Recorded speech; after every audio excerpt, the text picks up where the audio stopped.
Folsom Lake at record lows, a drought emergency declared for the state of California. So what does it mean for our campus? We have a report from Folsom Lake. Common Core, it's a name you've probably heard hundreds of times, but what's it really all about?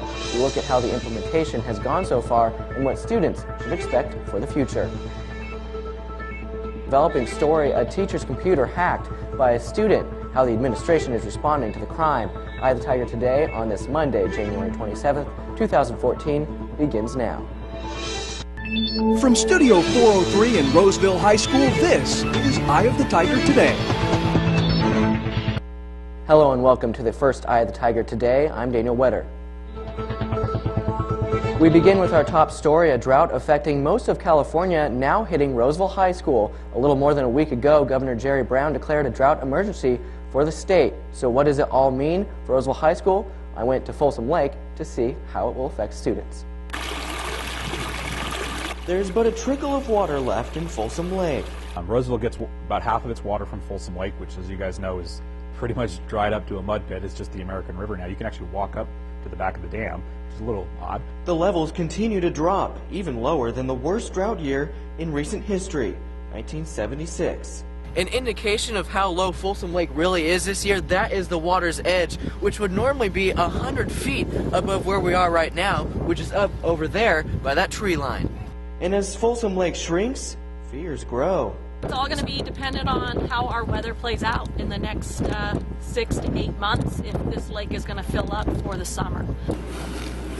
And the grass isn't any greener on campus.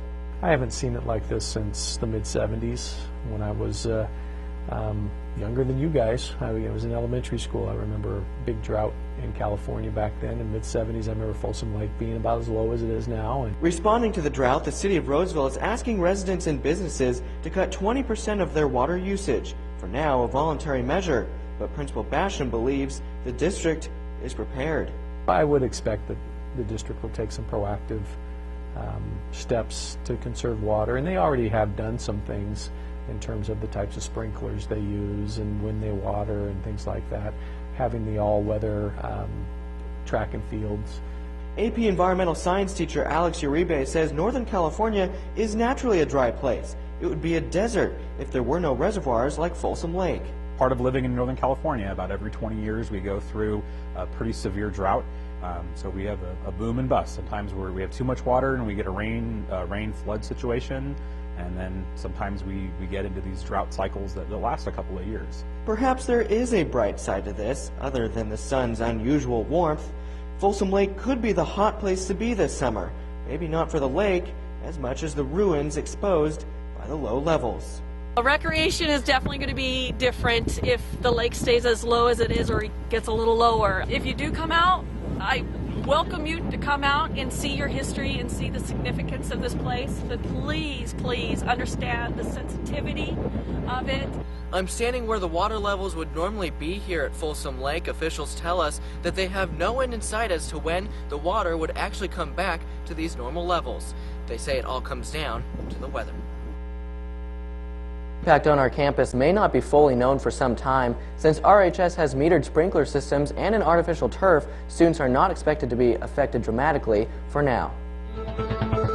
It's a developing story. Administration is cracking down on ensuring only teachers have access to staff computers after an incident occurring at the end of last semester. A student was caught changing his and other students' grades on his teacher's Aries account, resulting in both school and juvenile punishment for the student.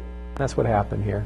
Teacher, under the best intentions, trying to help a student, was taken advantage of. With the students that were involved, we investigated it and we handled it and gave them the consequences that they deserved. And we just have to find other ways to get students that need access to something that would typically be on a staff computer. Story in today's Eye of the Tiger.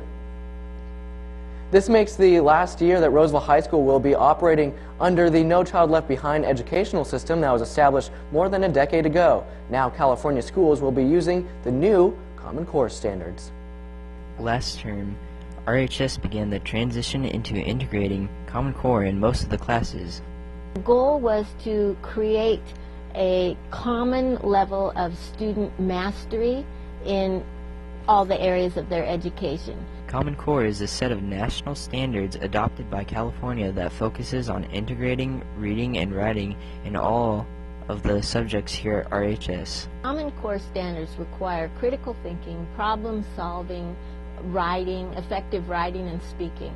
Teachers for all classes have been making the transition into Common Core. So all of our teachers have been working to include units within their instruction that involve those different skills that students have to master. Classes such as science are trying to implement more critical thinking in the classes. Science, I know we want to have students look at data and be able to interpret it and come up with new meaning from that data. So trying to get away from some of the cookie cutter labs that you do this, this, this, and you get these results, giving you a little bit more experimentation.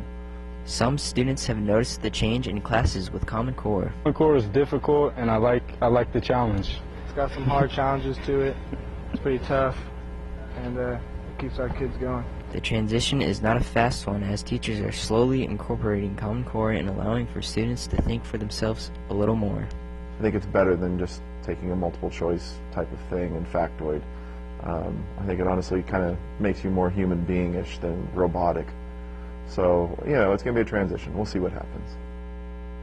Common Core will be a big change to RHS, aiming to create more of an organic and open classroom environment. You may be used to your grandma on Facebook, but how about teachers on Twitter? Next, a teacher who uses social media as an educational device. Because I'm happy. Clap along if you feel like a room without.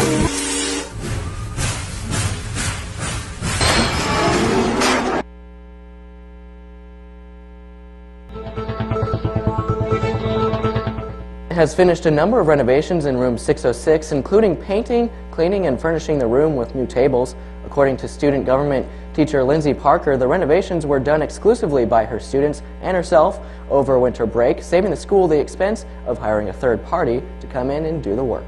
There was an attack dog on campus a couple weeks ago, if you noticed, but not because they were after a criminal. Here's a look at why some students in the ROP law enforcement class wanted the dog to attack them.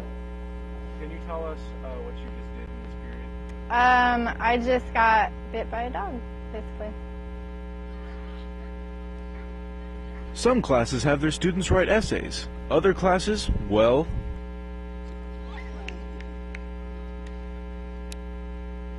the ROP law enforcement class has recruited the skills of a highly trained unit from the Air Force. Only thing is, the unit isn't human. In order to demonstrate their abilities, a dog from the Travis Air Force Base was unleashed on a volunteer from Rockland High School, Ashley Rosa. At first I was nervous, and then I saw the dog coming, and it was kind of cool, and then I just turned and ended up well. Rosa, normally a Rockland student, was at Roseville for the ROP law enforcement program, which is known for its hands-on approach to learning. We go to prisons, we get to talk to all the other branches, and we get to have FBI and all them come in and talk to us and get to show us what they do. Normally, a close encounter with an attack dog wouldn't be much of a sought-after experience. Ashley Rosa, however, was relatively unfazed by the event and even spoke cheerfully about it. It was definitely an experience of a lifetime. High school isn't exactly the most social media friendly place to be. How many times has your phone been taken away for checking your Twitter account in class? But AP Government and Econ teacher Dana Dooley sees social media quite differently. Not only does she not punish students for using it, she actually has her own Twitter account that she uses to communicate with her students. It's definitely a valuable educational tool because I had tried to use another forum last term in my classes, but because students weren't already on there, then it ended up just getting pushed to the side. But if I want it to be a meaningful dialogue and a conversation and to have that interaction, then you need to go to where people already are and what people are already in the routine of checking, and that's where Twitter comes in for me. It is always a memorable week here at RHS. Next week we go behind the scenes to see the preparations that go into pulling off all those festivities. That's it for us today. Remember, we're always on at iTheTigerNews.com. See you next time on I the Tiger Today.